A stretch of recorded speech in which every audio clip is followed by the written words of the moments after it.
Okay guys, the car is back at the shop, and what I got going on today is I had that cam sensor trouble code, so I replaced that. Fortunately, I have spares of those. This is the sensor here. I mean, it looks perfectly good, but who knows with sensors, right? So I threw another one in there, and also my friend who's pretty good with tuning tells me that my oxygen sensor, or my wideband sensor, which is right here, is too close. Like, this is, I don't know, what is that, 8 inches from the turbine housing, and he's telling me to put it like here as far away as possible, because that apparently will overheat the wideband and give funny numbers. So I'm gonna do that as well.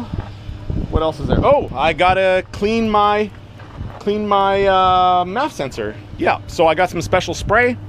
It's CRC makes it, and I don't even know where I put it, but it's around here somewhere.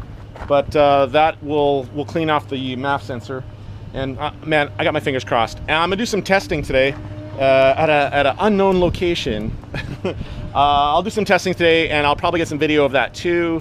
And then we'll see where we're at. And fingers crossed that's gonna solve my sputtering issue and my going lean issue, because we don't want to burn up another motor. That would be bad. All right, so that's it. All right, I'll keep you updated.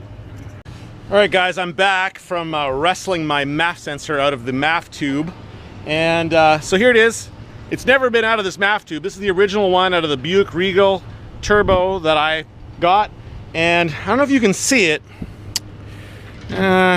Maybe not with the GoPro, maybe it's not the best, but you can see that there's like a layer of grunge or oil or black stuff on it. Now, I'm gonna clean it, but I'm gonna put it away as a spare, because in this padded box is all kinds of extra sensors, because you'll remember that I got that junkyard motor, and it turned out that the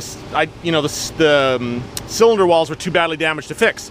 But I had a whole bunch of sensors on it that were working, so I took all the sensors off of it, and at some point I bought a brand new GM MAF sensor right there.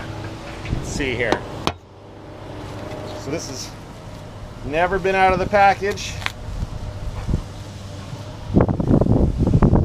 So, yep, right there. And yeah, look at the difference. I don't know if you can make that out, but that one is really shiny clean, and this old one is really dirty and black. So I'm just gonna put the new one in, and well, let's hope that this clears up my problem. Okay, I'm out here at my secret testing site in Mexico, and I just tested the car. I tried 2 different tunes, and I tried it with the vehicle speed sensor and without, and it didn't do the sputtering thing, not one time. And I did 6 full-on, like, second gear, low RPM, right to red line, and no sputtering, no nothing. So I'm gonna look over the logs. I think they're gonna be good, but yeah, so yeah, I'm pretty happy about that. Yeah, all right. I'll put this all together in a snappy video. See you guys later. So an interesting thing happened today that I think if I pass it on to some of you, maybe you'll learn from it. My exhaust on the car is only 20 inches long. So I had an oxygen sensor for the engine at like 8 inches away from the turbo. And then I had the wideband oxygen sensor for my gauge at about 10 inches away from the turbo. And a friend of mine who's really good with tuning figured that that wideband was too close to the turbo and was getting too hot and giving weird numbers. So he encouraged me to put it right at the end of the exhaust pipe. So I put it right at the end of the exhaust pipe, well, like an inch in from the end. And then when I started the car, it was showing 29:1 air-fuel ratio.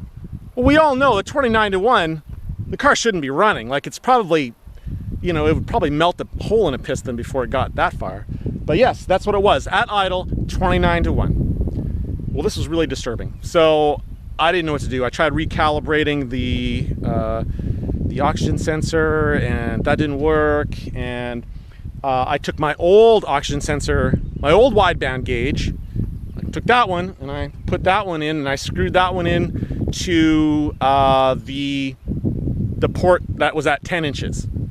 And it was showing 14.5-1 at idle. Well, that's about perfect, right? So I was like, oh, well, clearly I have a broken gauge. I have my newest gauge, the fancy one, is clearly broken because my old one is showing 14.5 and the new one's showing 29-1 air-fuel ratio. But then I thought, well, I should probably do my due diligence, and I switched the locations of the oxygen sensors. I took the old one and I put it at the 18-inch mark, and I took the new one and I put it at the 10-inch mark, and guess what? The numbers were flipped, and now the one was showing super lean and the other one was showing perfect. So my theory was, and is, that the oxygen sensor being right here, that outside air, like just air around this area, was contaminating my signal and giving me false readings of super lean. So I revved up the motor, and then sure enough, it immediately dropped down to the kind of numbers it was supposed to get.